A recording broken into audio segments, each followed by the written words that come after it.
Thank you very much for taking the time with us today. I know you're a busy guy. Well, thank you. It's great to be here. So we'll get right into it.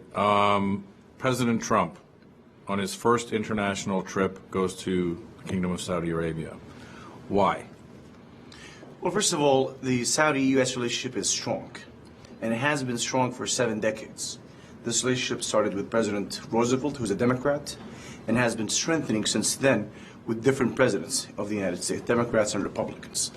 So this is a continuation of this historic, strong relationship that has, protected people of both countries on the security side, and also it has, on the economic side, created a lot of jobs and opportunities in both countries and helped the economy. President Trump's visit is an important visit to the Muslim world. I believe that it is vital for the United States to have strong relationship with Saudi Arabia and the Muslim world. And I think the president's speech on that visit was very encouraging to Muslim people to see. He spoke about the counterterrorism, and he said that ISIS and the terrorist groups victims are mostly Muslims. And I think it's very important for Muslim people to hear the President of the United States mentioning this. What were some of the policies that were discussed during that trip? Obviously, counterterrorism was high on the agenda. I believe you opened the Center for Counterterrorism in Riyadh during that trip. What were some of the other policies? Well, we have spoke about ways to increase our bilateral cooperation on the security side, defense, and most importantly, the economic side. We have continued to work with this current administration, and we will continue to work with the United States to build this important relationship. Also, there was a big arms component for that trip. What happened there? Well, there has been always a strong cooperation between Saudi Arabia and the United States on defense procurement. We have been an important customers to American companies that have created a lot of jobs throughout our cooperation on the defense procurement, and we'll continue to work with our United States and the American companies to build our armed forces that we use to counter terrorism and malign actors in the region. Let's talk about terrorism in the region. What are the greatest threats to Saudi Arabia today? Well, I believe the biggest threats to the region and to the international security is basically Iranian regime and its proxies on one side, and ISIS and Al-Qaeda and terrorist organization on the other side. We believe that they're both two sides of the same coin. They believe in the same concept, not necessarily exactly the same ideology, but they both do not believe in the sovereignty of nations. They both believe in transnational ideological state. They both do not believe in international law, and sometimes they compete with each other and they fight each other. But when it comes to us, we're the common enemy, and they cooperate. Why are you the common enemy? Well, because we are a force of stability, force of peace, force of prosperity in the region. What we want to do in Saudi Arabia is we have currently this great Vision 2030, where we want to reform our economy to basically untap the potential in Saudi Arabia, to open our new sectors in Saudi Arabia, and to have a prosperous country and to move our citizens forward. To be able to do that, we need a stable, secure region. We need and prosperous region. We need to increase our economic cooperation with neighboring countries. Iran wants to export the revolution. Iran has an expansionist ideology. Iran wants other states in the region not to be our partners, but to be under the basically Iranian expansionist project. And this is a big difference. We have Vision 2030 that is moving us forward. They have Vision 1979 that is trying to move the region and Saudi Arabia backward. I read an article that you wrote recently that compares Iran to Germany in the 30s, expansionist, and that we're sort of appeasing Iran in its expansionist policies. Maybe you could elaborate a little bit on that. Well, what I was trying to say in the op-ed is basically the situation in the world, especially in Europe, in the late 30s, was back then we had this expansionist ideology in expansionist countries. We see, Nazi Germany moving and taking over, Austria and parts of Czechoslovakia. And the solution back then was to appease Germany, Nazi Germany, and instead of confronting it. And and we remember that during the Munich Agreement, when President Chamberlain went back to Britain and held that piece of paper and said, this is the peace of our time. And it did not work. It led to more expansionism. It led to the invasion of France. London was getting bombed after this. So what we want in the region is we see same expansionist concept in the region through the Iranian regime. And we believe that we need to push back on this right now, not to lead to a bigger conflict. Because if you look at the trend in the region throughout this 40 years after the Iranian Revolution, we see Iran started to build this sectarian terrorist militia in Lebanon. And they bombed embassies, they bombed the Marine barracks, they have assassinated the Prime Minister of Lebanon, and they're trying to copy that model and use the same playbook in Syria and Iraq and Yemen, and they've been getting away with it. So and now we see more than 160 ballistic missiles launched at a G20 country towards Saudi Arabia, and so if we do not push back on this, we will see more terrorist militia pops up in the region. And let's remember, Hezbollah in Lebanon is not a domestic threat. Hezbollah is transnational threat. We see Hezbollah money laundering activities throughout the whole world. We see in Africa and in South America. We see their drug activities also throughout the world. And we don't want another Hezbollah, another transnational threat to appear. And we don't want, especially in Yemen, like the Houthis, for example. It's another death to America group that we see in the region. And it's another transnational threat that we're trying to end.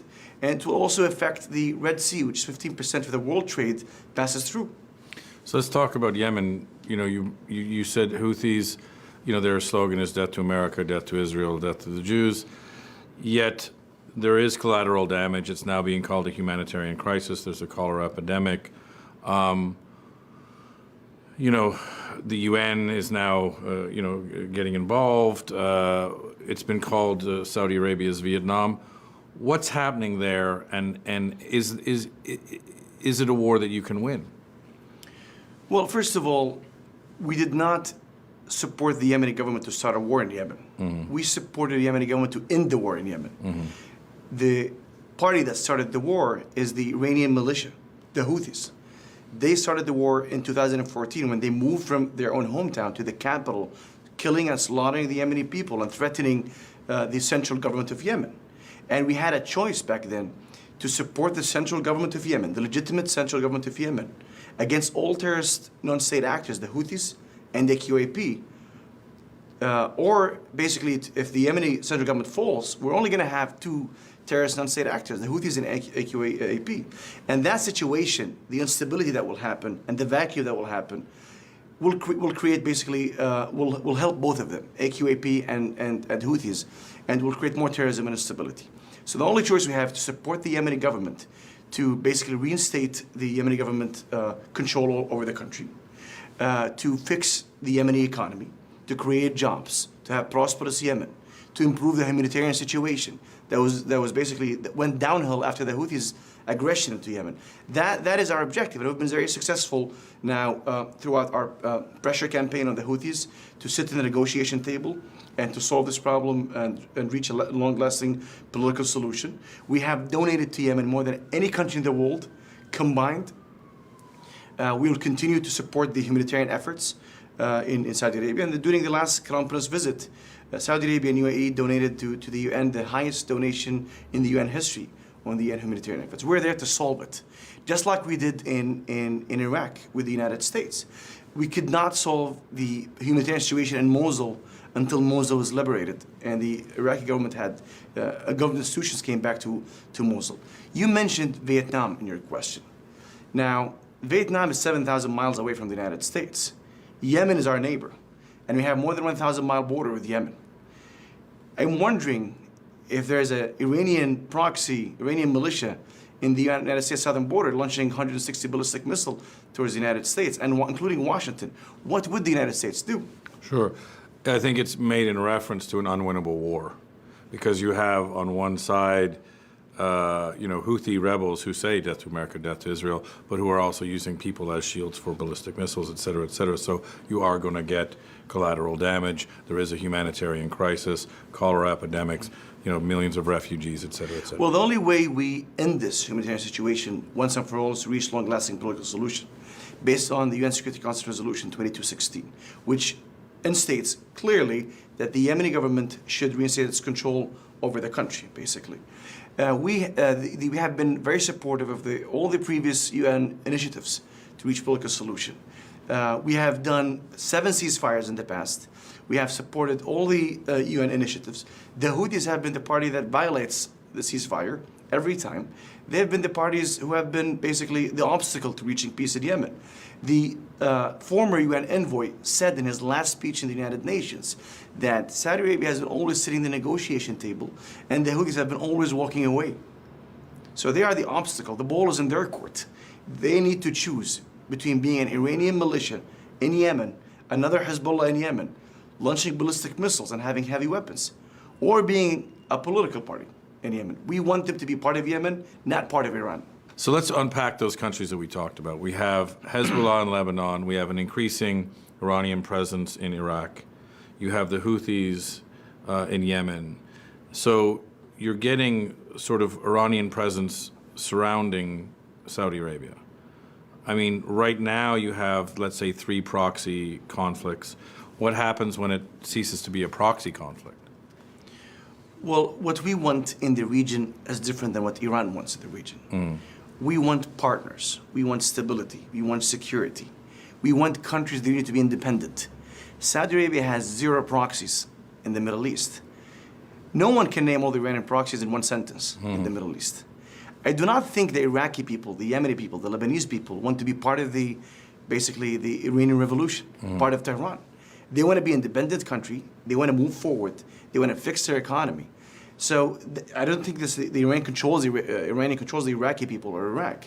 I think Iraqi people must control Iraq. Lebanese people must control Lebanon. And I'll give you an example of the Saudi role in these areas. I mean, look at Lebanon, for example. Saudi Arabia have been very supportive of Lebanon, political stability. Saudi Arabia have basically, in their recent history, have supported Lebanon with about more than $5 billion. Recently, in the Paris conference, to support Lebanon, Saudi Arabia have donated $2 billion. Saudi Arabia commercial exchange with Lebanon is $626 million. Saudi Arabia, basically, tourists used to be more than 20% of the Arab tourists to Lebanon. So we have been the party that is constructive in Lebanon. We send tourists to Lebanon. Iran sends terrorists to Lebanon. We send businessmen. Iran sends military advisors. We build hotels. We build the tourism sector. We create jobs. Iran create terrorists. We want Lebanon to be a better country, to be a stronger country, to be more stable. We want Lebanese people to advance, to be a prosperous country. Iran wants Lebanon to fight their own wars. Iran wants Lebanon to do their own expansionist project in Tehran. And if what the supreme leader in Iran wants is just about religion, then why do we always see a wali al-faqih, a supreme leader who comes from Iran? Why don't we see a Lebanese supreme leader or Iraqi supreme leader that the Iranian mullahs follow? We will never see that because Iran wants to use the Lebanon and Iraq and the Lebanese people as tools for their expansionist policies. So if you look at Lebanon, on one side you have Sunni. In fact, this is mandated by the Constitution. On the other, Shia and then Druze. But we interviewed Hariri for this piece, and he was saying, look, we have a problem because we have not only Hezbollah, but we have now 2 million Syrians refugees who've come in. They have Palestinian refugees. It seems like he's a sort of bastion of sanity. He's like one of the only things holding that country together. His father famously was assassinated trying to hold the country together. But there was a kerfuffle recently during the elections or before the elections when he was called to Saudi Arabia. Some people said he was kidnapped. I asked him, he said he wasn't. What happened there? Why was he called to Saudi Arabia? What happened in Saudi Arabia? And then, he went back. Well, I think you asked Saad Hariri, and I think that is the best answer you can get is from Saad Hariri himself. Right. But let me tell you how we look at Lebanon and Saad Hariri himself. Saad Hariri and his father were Saudi allies, and they are Saudi allies, and they will continue to be Saudi allies. We want Lebanese stability. We are helping Lebanon to become more prosperous country. We want to create jobs. We want to move it forward. But look at the party that creates instability. It's not Saudi Arabia. It's the party that has assassinated the prime minister of Lebanon. It's the party that has used Lebanese people in conflict that has nothing to do with Lebanese national security. It's Hezbollah and Iran. So if we look at it, though, it seems like there's kind of a de-escalation on the Israeli conflict, whereas there's an escalation on the Iranian conflict, not just with Saudi Arabia, but with Israel and various other countries. So the big question I have, when we talk about peace in the Middle East, and that's been a big question for a number of years, it seems like, if you're bringing up the sort of Nazi Germany allegory, that we're heading in the wrong direction. It seems like, Iran is expansionist, it's supporting terrorist groups. There's conflict in Yemen, there's conflict in Lebanon, there's conflict in Syria, there's conflict in Iran. Where does it end? How do we get to this peace in the Middle East? How do we move towards some sort of sane solution? Because we seem to be going in the wrong direction. Well, that's a great question. It should be asked to the Iranian regime. We've asked them. Because we are the party that we did not launch, we did not shot any bullet towards Iran. We're not launching ballistic missiles towards Iran. They are the party that is doing all these malign activities in the Middle East. What I'm saying is we need to pressure the Iranian regime to stop these activities that will lead us to a bigger conflict. If we do nothing, just like we did in the past years, it will lead us to a bigger conflict, because 5 years ago there was no ballistic missile launched towards Saudi Arabia. 20 years ago there was no Iranian militia in Iraq. So if we the trend is a continuous Iranian regime escalation in the region that will lead to a bigger conflict. But also at the same time, Iranian regime is having problems. They are basically destructive force. They're creating instability in the region. They have problem with their own country. They're using their domestic politics to serve their foreign policy, their expansionist foreign policy, instead of serving their own people. Look at the Iranian currency right now. It's at worse positions. Look at the Iranian economy. Where is it heading? I believe that the Iranian regime should stop their malign activities and focus on the Iranian people, just like what we're doing in Saudi Arabia. I mean, look at what's happening in Saudi is exactly the opposite. We in Saudi Arabia since 1979 have doubled our GDP is 10 times more than 1979. In Iran, we used to have basically close GDP in 1979. Now we're more than half, more than double of the Iranian GDP. Look at the GDP per capita. The Saudi people's GDP per capita is way more than the Iranians. Look at the basically life expectancy. If you live in Saudi Arabia, you'll live 4 years more than in Iran. Look at our health system. Look at our education system. Look at our social reforms, our economic reforms in Saudi Arabia. In Saudi Arabia, there was never social media platform that was blocked. In Iran, they're continuing to block social media platforms. We're a country that wants to be part of the global system. We're proud of our values. We're proud of our cultures. We are modernizing. We are not westernizing or easternizing Saudi Arabia. We're moving forward based on our own values, but we're moving forward. We have forward-looking vision. They have a backward-looking vision. We have Vision 2030. They have Vision 1979, basically.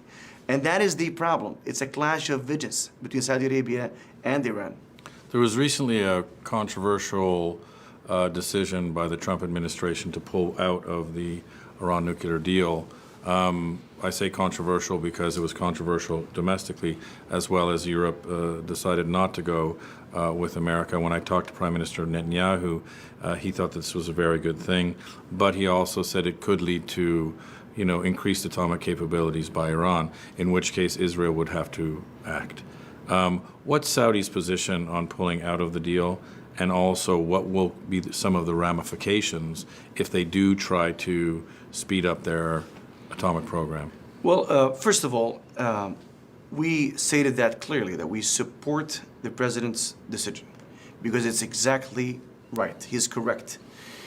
What the deal did is it temporarily stopped a weapon that the Iranian regime do not have. but it empowered every weapon that the Iranian regime already have. The asymmetric How so? warfare. Okay. They increased the budget of the IRGC. They increased the budget of Hezbollah. They increased the budget of the Houthis. There was way more ballistic missile launched toward the kingdom after the nuclear deal than before the nuclear deal. Just to clarify, maybe it slowed down or stopped their ability to create an atomic weapon, but it increased funding of Hezbollah, Houthis, like terrorist groups, so you're saying? Yes. What I'm saying is we might have temporarily stopped the weapon of mass destruction, but we created more mass destruction, basically in the Middle East. And this is not we expected Iran, when we supported the President Obama's decision to sign the deal, to be responsible actor in the region and to stop their malign activities. But what we saw is a negative, basically, results. We've seen Iran increasing their malign activities, increasing their support to the militias in the region, increasing the stability in the region. So that's why we do not, we supported the president's decision to withdraw from the nuclear deal. If he withdraws from the deal, and now that there's sort of a strife between U.S. and Europe on this, Iran is increasing its aggressive activities. Israel is sort of getting ready for that. Maybe Saudi Arabia is getting ready for that. The GCC is getting ready for that.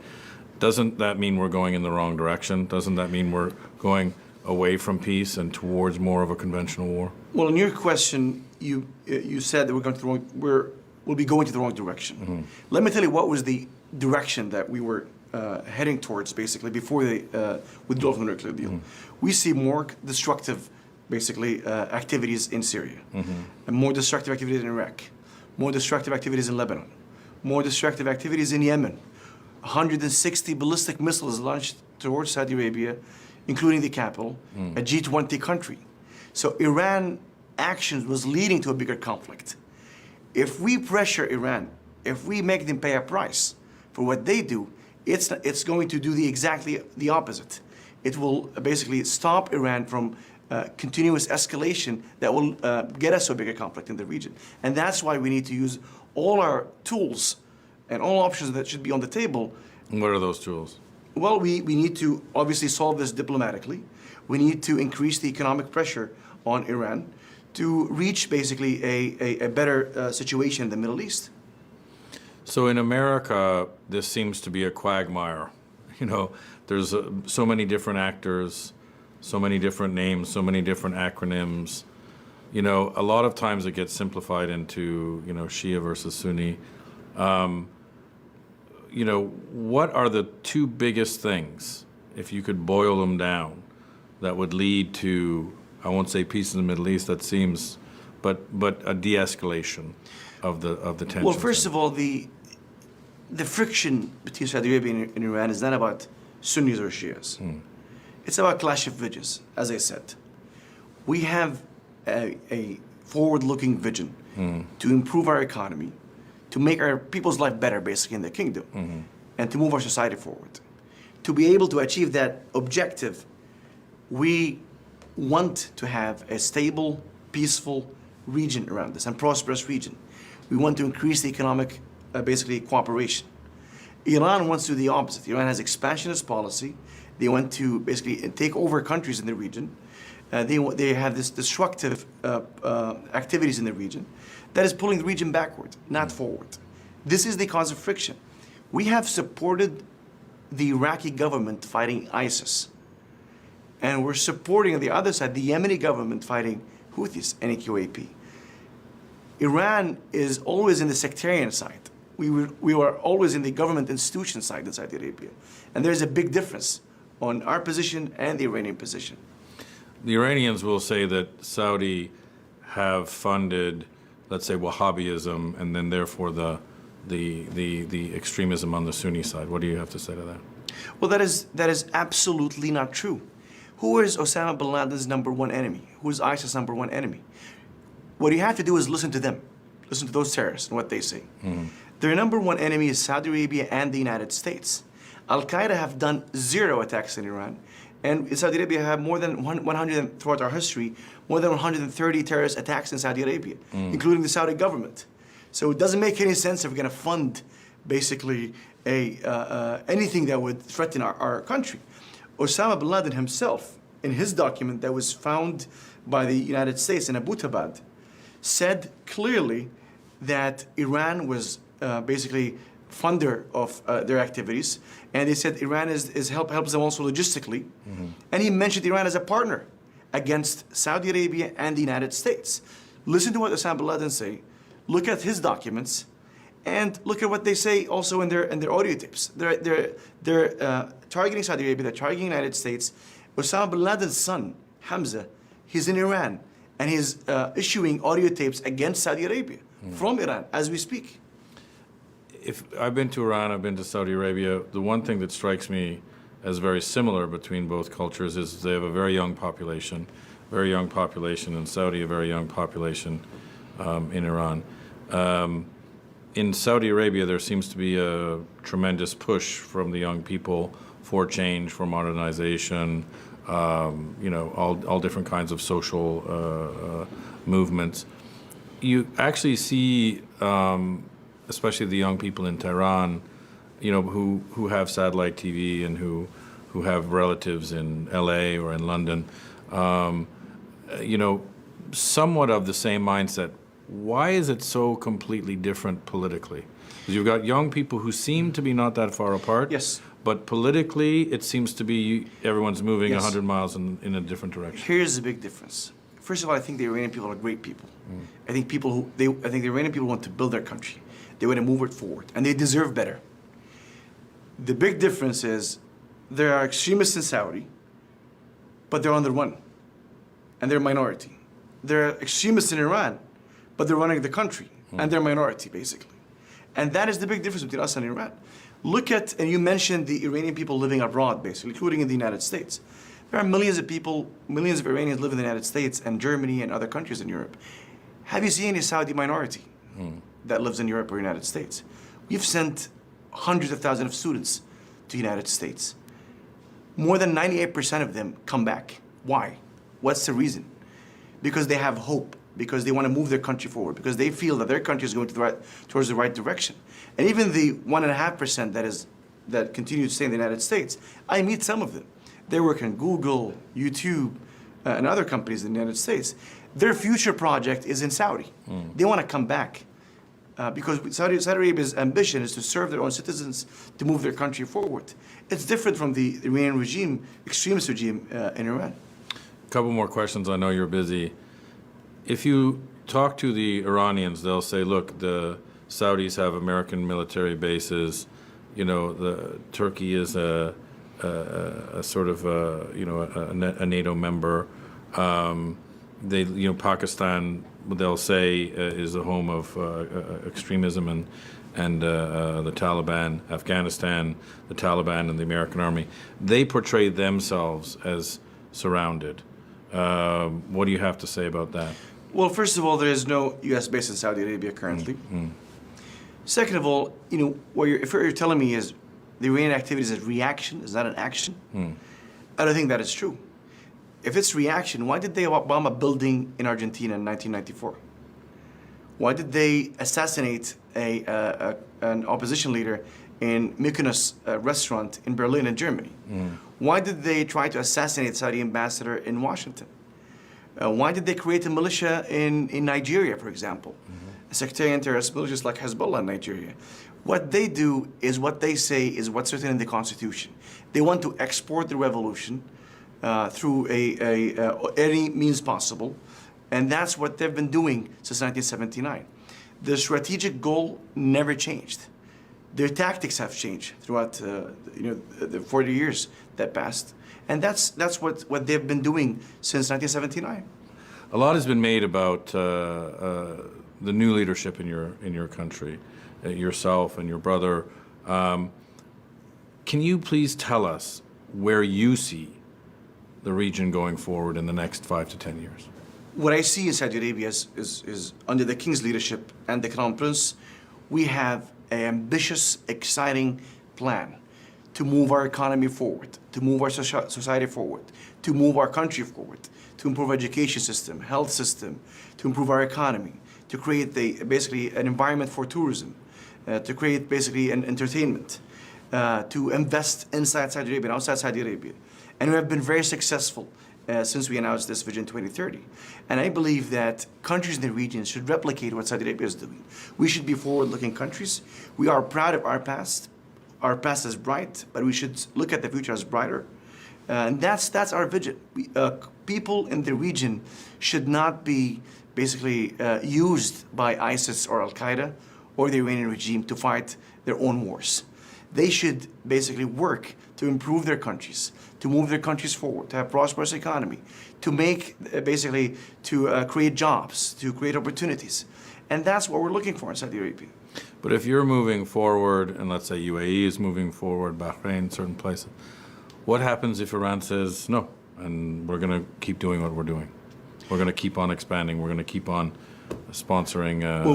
We in Saudi Arabia and the international community should work together to push back on any country that is violating the international law, country that is basically pulling the world backward, country that is creating terrorist militias. That's the only option. And that's exactly what I said in my op-ed. We need to push back on these activities before we reach a bigger conflict that we all do not want. So also referenced in your op-ed, which I found interesting, is you quote Ali Reza Zakani, who says there's 3 Arab capitals that are already a subsidiary of the Islamic Revolution: Beirut, Baghdad, and Damascus. So if that's the case, where do they stop? Well, they mentioned 4 capitals: Beirut, Baghdad, and Damascus, and the 4th one, they meant Sana'a in Yemen. I don't think the Yemeni people want to be basically invaded by the Iranian regime. They want their country to be independent, and they should be independent. They have a great country and great people. And I don't think the Lebanese people want to be part of Iran. Just like what Hassan Nasrallah, the leader of Hezbollah, said in one of his videos, old videos, that Lebanon should not be an independent country. It should be part of the Iranian expansionist ideology, basically. I don't think the Lebanese people want that. I don't think the Iraqi people want that. I don't think the Syrian people want that. I don't think anyone in the region wants to be part of Iran. They want to make their country better and to move it forward. It seems that there's the region and there's Iran, and people are uniting in the region against Iran. Does His Royal Highness MBS support regime change in Iran? Well, in Saudi Arabia, our policy, we do not interfere in countries' domestic politics. It's up to the Iranian people to decide. It's not up to us. But we see the Iranian people protesting. We see the Iranian people are not happy because the regime, instead of